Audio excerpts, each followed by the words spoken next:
என் அன்பிற்கினியே திருப்பூர் சொந்தங்களுக்கு இனிய இரவு வணக்கம்.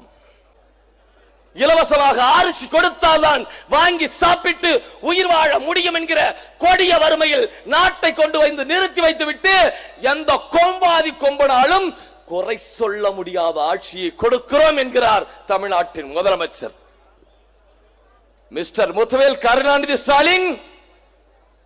நீங்கள் தான் சொன்னீர்கள் இந்த நாடு வளர்ச்சி பாதையில் போய் கொண்டிருக்கிறது என்று. திராவிட மாடல் 2.0 நாடு வளர்ச்சி அடைந்து விட்டது என்றால் நாட்டின் மக்கள் குறைந்தபட்சம் சாப்பிடுகிற சாப்பாட்டை கூட இலவசத்திற்கு கையேந்த வேண்டிய நிலையில் இருக்கிறது. இது வளர்ச்சியா? தன்னை பெற்றவனுக்கு வேட்டி சேலை வாங்கி கொடுக்க முடியாத கொடுமையிலும் கொடிய வறுமையில் இருக்கிற பொழுது இதற்கு பெயர் வளர்ச்சியா? வளர்ச்சியா? எதனா வளர்ச்சி? உங்களுக்கு மாசம் 1000 ரூபாய் கொடுக்கிறேன், இலவசம் கொடுக்கிறேன். மீண்டும் ஆட்சிக்கு வந்தா 2000 கொடுக்கிறேன். உங்களுக்கு 5000 தூங்கி எழுந்தவுடன் வங்கி கணக்கில் கொண்டு வந்து கொடுக்கிறேன். நான் பெரிய தர்ம பிரபு. வையா தர்ம பிரபு, இந்த 5000 எங்கிருந்து கொடுத்த? கொப்ப கடற்கரையில் உட்கார்ந்து கதவசனம் எழுதி சம்பாதித்த காசுல இருந்து என் மக்களுக்கு எடுத்து கொடுத்தியா? இல்ல உன் மகனை நடிக்க வைத்து அதுல வர்ற வருமானத்துல என் நாட்டு மக்களுக்கு இலவசம் கொடுக்கிறியா? உங்க அன்பு சகோதரி களவரிச்ச காசுல இந்த நாட்டு மக்களுக்கு இலவசம் கொடுக்கிறியா? 1000 கொடுக்கிறியா? 5000 கொடுக்கிறியா? யார் பணத்தை எடுத்து கொடுக்கிறேன்? ஊராமுட்டு நெய்யை என்ற பொண்டாட்டி கையன்னு அடுத்தவன் காசு, ஏன் காசு, ஓன் காசு, உங்கள் அப்பனும் என்னப்பனும் வெம்பாடுபட்டு சம்பாதித்து கட்டிய வரி பணத்தில் இருந்து ஏன் பையிலிருந்து காசு எடுத்து ஏன் ஆத்தாளுக்கு கொடுக்கிறான்? எனக்கு கொடுக்க தெரியாத? யார் நீ? யார் நீ? 1000 ரூபாய் எப்படி கொடுப்பாய் என்று கேள்வி கேட்டு இருந்தால் இப்பொழுது எவனும் இலவசம் சொல்லியிருக்க மாட்டான். இந்த நாட்டு மக்களை கூறு போட்டுகிறார்கள், ஏழை விட்டுக் கொண்டிருக்கிறார்கள். முதலமைச்சர் 1000 ரூபாய் ஒரு தரம். எதிர்கட்சி தலைவர் எடப்பாடி 2000 ரூபாய் ஒரு தரம். பூசாங் மடிச்ச பக்காமாஸ் 2500 ஒரு தரம். ஏழை விடுறாங்க, ஏழை விடுறான். குறைந்தபட்சம் மிக்சி வாங்க என்னால முடியாது, கிரைண்டர் வாங்க என்னால முடியாது, ஃபேன் வாங்க முடியாது, வண்ட தொலைக்காட்சி கட்டி வாங்க முடியாது, சைக்கிள் வாங்க முடியாது. அந்த அளவுக்கு நாட்டிலே வறுமை இருக்கிறது. பொருளாதாரத்தில் நாடு பின்னடைவை சந்தித்திருக்கிறது. இந்த நாடு விடுதலை பெற்ற பின்பு படிக்காத மேதை கர்ம வீரர் காமராசர் கையில் ஆட்சி சிக்கிய பொழுது நிறைந்த வறுமையில் மக்கள் இருந்தாலும் இந்த நாடு இருந்தாலும் இந்த நாட்டு மக்களை படிக்க வைக்க வேண்டும் என்று பெரும்பாடுபட்டான் எங்கள் பாட்டன் கர்ம வீரர் காமராசர். கற்கை நன்றே, கற்கை நன்றே, பிச்சை புகிலும் கற்கை நன்றே என்று ஆதிவீர ராமபாண்டியன் பாட்டு எழுதினா. என்னடா ஒரு புலவ பிச்சை எடுத்து அது படி என்று சொல்கிறானே என்று பார்த்துவிட்டு எங்கள் பாட்டன் காமராஜ் சொல்றான், ஐயா மகனே நீ பிச்சை எடுக்காதடா, நான் பிச்சை எடுக்கிறேன்டா, நான் பிச்சை எடுத்து உன்னை படிக்க வைக்கிறேன்டான்னு 9.5 ஆண்டுகால ஆட்சிகளே 14,000 பள்ளிக்கூடங்களை கட்டி என் மக்களை படிக்க வைத்தான் எங்கள் பாட்டன் காமராசர். அந்த காமராசரை தோற்கடித்து ஆட்சியை பிடித்த திராவிட முன்னேற்ற கழகம் ஊருக்கு ஊர் சாராய கடையை திறந்து என் மக்களை குடிக்க வைத்து கோமாளிகளாக, குடிகாரர்களாக, குடி நோயாளிகளாக மாற்றியது. காமராசர் ஆட்சி காலத்திலே தான் கிட்டத்தட்ட 9 ஆண்டு காலத்திலே 12க்கு மேற்பட்ட அணைகளை கட்டினான். ஒரு பக்கம் சாத்தனூர் அணை, அமராவதி அணை, கீழ்பவானி அணை, வைகை அணை என்று அணைகளை கட்டுகிறார் தாத்தா. ஆனா அதுக்கு பின்னாடி வந்து இந்த கருணாநிதி இருக்கிறார்ல, அவரு ஊருக்கு ஊர் எங்கெல்லாம் கூட்டம் பேசுறாரோ அங்கெல்லாம் சில துணைகளை கட்டி கொண்டு வந்து விடுவார். அதற்கு பேர் வைக்கிறதுல வல்லவங்க நம்மாலே. நேரடியா ஊருக்கு ஊர் பொண்டாட்டி வச்சுன்னு சொன்ன தப்பா பேரும்னு மனைவி, துணைவி, இணைவி, வரவி, பரவி என்று கட்டுகிற துணைகளுக்கெல்லாம் பெயர் வைத்தவன் இந்த திராவிடம், இந்த கருணாநிதி. அவர் பெற்ற மகனும் அதே நிலையில் இருக்கிறார். எந்த சாதனையை செய்யல. என்ன செய்யல. தெருவுக்கு தெரு சாராய கடையை திறந்ததை தவிர இந்த திராவிட முன்னேற்ற கழகம் இந்த நாட்டின் வளர்ச்சியிலே ஆற்றிய பங்கு என்ன இருக்கு? என்ன இருக்கு? அம்மையார் கனிமொழி அவர்கள் ஆட்சிக்கு வருவதற்கு முன்பு அவரே வெளிப்படையாக பகிரங்கமாக வாக்குமூலம் கொடுத்தார். இந்த நாட்டிலே ஆண்டுக்கு 2 லட்சம் இளம் விதவைகள் உருவாகி இருக்கிறார்கள். அதற்கு காரணம் இந்த டாஸ்மாக், இந்த சாராயம். அத நான் வந்த உடனே திமுக மூடுன்னு சொன்னாங்க. முத்துவேல் கருணாநிதி பெற்றெடுத்த மகள் சொல்லிவிட்டால், முத்துவேல் கருணாநிதியின் மகன் ஆட்சிக்கு வரப்போகிறான். வந்தவுடன் இங்கு இருக்கிற சாராய கடைகளை எல்லாம், டாஸ்மாக் கடையெல்லாம் இழுத்து மூடி விடுவார். வேலைக்கு சென்ற கணவன் வருகிற சம்பளத்தை, வருமானத்தை அப்படியே கொண்டு வந்து வீட்டிலே கொடுத்து விடுவார் என்று நம்பி என் தங்கைகள், என் அக்காக்கள், என் பெரிய மக்கள், என் சின்ன மக்கள் விரும்பி வாக்கு செலுத்தினார்கள், நம்பினார்கள். முத்துவேல் கருணாநிதி ஸ்டாலின் சாராய கடையை இழுத்து மூடி இந்த நாட்டை குற்ற சமுதாயமாக மாற்றாமல் அமைதியான தேசமாக மாற்றி விடுவார் என்று நம்பி வாக்கு செலுத்திய மக்களுக்கு நம்பிக்கை துரோகம் செய்திருக்கிறது திராவிட முன்னேற்ற கழகமும் முத்துவேல் கருணாநிதி ஸ்டாலின் அவர்களும். இல்லை என்று மறுக்க முடியுமா?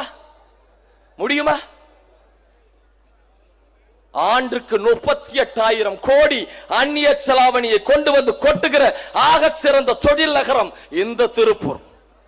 உலகத்தின் மிகப்பெரிய விற்பனையாளர்கள், மிகப்பெரிய வர்த்தகர்கள் எல்லாம் இங்க வந்துட்டு இருக்கிறான். மிகப்பெரிய ஏற்றுமதி நிறுவனங்கள் நிறைந்த இந்த திருப்பூர் எப்படி இருக்கு பார். உண்மையிலேயே ஏற்றுமதி நகரமா, இது குப்பை நகரமா? குப்பை நகரமா? 5 ஆண்டுகளா நம்ம ஊர்ல ஒரு அண்ணன் அமெரிக்காவில் படிச்ச மாப்பிள்ளைன்னு நம்பி வாக்கு செலுத்தணும், மேயர் ஆக்கணும்.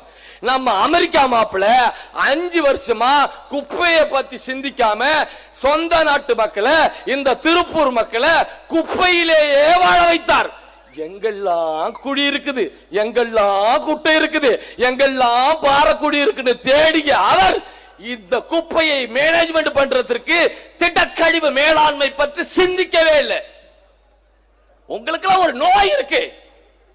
மாப்பிள்ளைன்னா அவன் அமெரிக்கா மாப்பிள்ளையா இருக்கணும், மாப்பிள்ளைன்னா அவன் வெளிநாட்டு மாப்பிள்ளையா இருக்கணும்னு இவன் பெரிய அறிவாளின்னு நம்பி அண்ணன் தினேஷ்குமாருக்கு வாக்கு செலுத்தினார்கள். வந்து உட்கார்ந்துட்டு நமக்கு வேக்கானம் சொல்லிக் கொண்டு இருக்கிறார். குறைந்தபட்சம் திருப்பூரில் திடக்கழிவு மேலாண்மையை கூட சரிவர கையாள தெரியாத இந்த கூமுட்டைகளுக்கு நீங்கள் மீண்டும் வாக்கு செலுத்த வேண்டுமா? அவர் தான் சட்டமன்றத்துக்கு போறாராம். ஒரு மாநகராட்சியை நிர்வகிக்க முடியல, குறைந்தபட்சம் குப்பைகளை அகற்றக்கூட தெரியல, அதை முறைப்படுத்த தெரியல, எல்லாத்தையும் தனியாருக்கு தூக்கி கொடுத்துட்டீங்க. மக்கள் சுகாதார சீர்கேட்டில் மூழ்கி கிடக்கிறார்கள். ஒட்டுமொத்த நகரமும்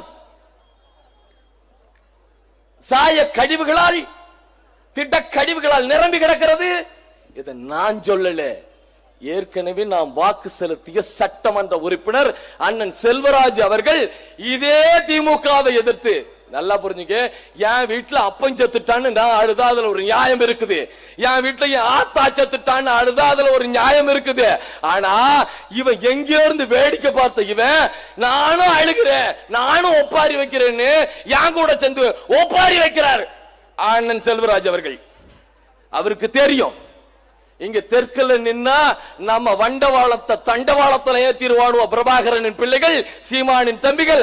அதனால போய் பல்லடத்துல நின்னுங்களா, கொஞ்சம் தூரமா இருக்கு, அவனுக்கு தெரியாதுன்னு அங்க போய் நின்னுட்டாரு. அண்ணே நீங்க எங்க போனாலும் வருவேன், நாளைக்கு அங்க வந்து இதே தான் பேச போறேன், பல்லடத்துக்கு நான் வருவேன்.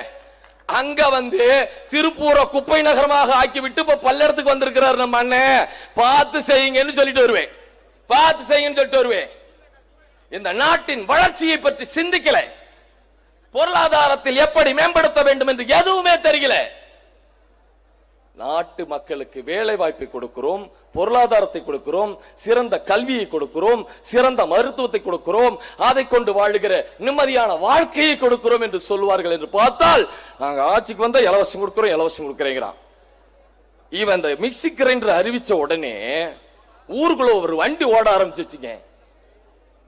போனால் கிடைக்காது, பொழுது போனால் திரும்பாது. வாங்கப்படும் வாங்கப்படும். ஓடாத மிக்சி, ஓடாத கிரைண்டர், ஓடாத தொலைக்காட்சி பெட்டி, ஓடாத சைக்கிள், ஓடாத ஃபேன் வாங்கப்படும் வாங்கப்படும். காயலாங்கடக்காரனுக்கு தெரிஞ்சிருக்கு இந்த கூமுட்ட பயல்கள் கொடுக்கறது எதுவுமே ஓடாதுன்னு. காயலாங்கடக்காரனுக்கு தெரிஞ்சிருக்கு. அவன் ஊரா வண்டி பிள்ளாருங்க நாளைக்கு காலைல டாடா ஏசில வருவான். வாங்கப்படும் வாங்கப்படும். ஓடாத சைக்கிள் வாங்கப்படும், ஓடாத மிக்சி வாங்கப்படும். அடுத்தது வருவான் ஓடாத பிரிட்ஜ் வாங்கப்படும் வந்துருவான். அவனுக்கு தெரியுங்க அம்மன் ஜல்லிக்கு பிரயோஜனம் இல்லாத பொருளை இவன் இலவசங்கிற பேர்ல கொடுக்கிறான். 2 மாசத்துக்கு முன்னாடி 11ஆம் வகுப்பு படிக்கிற பிள்ளைகளுக்கு இலவச சைக்கிள் கொடுத்தா நீங்க எல்லாம் பார்த்திருப்பீங்க நினைக்கிறேன்.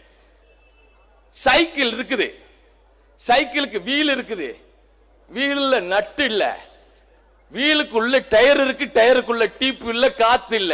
இங்க பிள்ளைங்க இப்படி தூக்கிட்டே வர்றான். இவன் தூக்கிட்டு வர்றத பார்த்ததும் அங்க இருக்க காயலாங்கடக்காரன் வாங்கப்படும் வாங்கப்படும், ஓட்டாத சைக்கிள் வாங்கப்படுங்கிறான். இத போய் மெக்கானிக் ஷாப்ல கொடுத்து சரி பண்ணிடலான்னு கொண்டு போனா அவன் சொல்றான், அண்ணே இதை சரி பண்ணா 1000 ரூபாய் 1500 ரூபாய் ஆயிடும்னே. அப்ப என்ன பண்ணலாம், இது காயலாங்கடையில போட்டுருங்க. எவ்வளவு கொடுப்ப?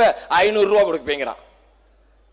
500 ரூபாய் பொறுமானம் இல்லாத சைக்கிளை 5541 ரூபாய்க்கு இந்த அரசாங்கம் வாங்கியிருக்குது.